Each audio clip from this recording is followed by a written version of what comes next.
I am the Tofu Golem. Please enjoy the video. In this video, I will show you how to fix a broken zipper on a JanSport backpack. First, carefully examine your zipper to determine the exact problem. Is the slider damaged, or are the teeth simply misaligned? Understanding the issue is the crucial first step. Often, the slider wears out, failing to properly interlock the zipper's two sides.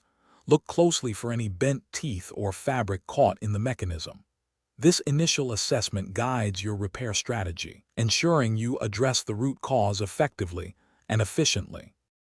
Once you have identified a faulty slider, the next step is replacement.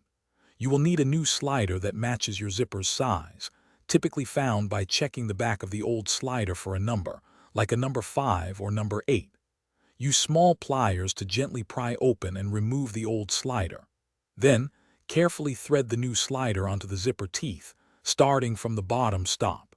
Ensure it glides smoothly along both sides for proper function.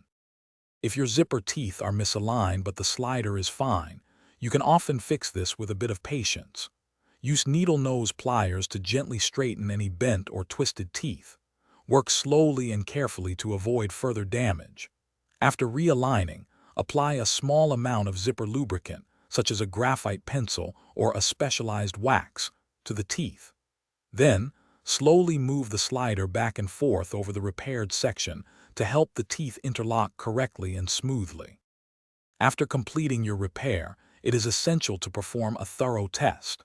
Open and close the zipper several times to confirm it operates smoothly without catching. To maintain your zipper's longevity, regularly clean the teeth with a small brush to remove dirt and debris. Periodically apply a zipper lubricant to ensure easy movement.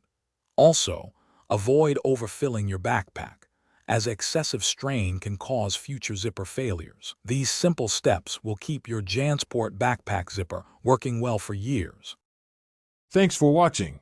Consider subscribing if we helped you today.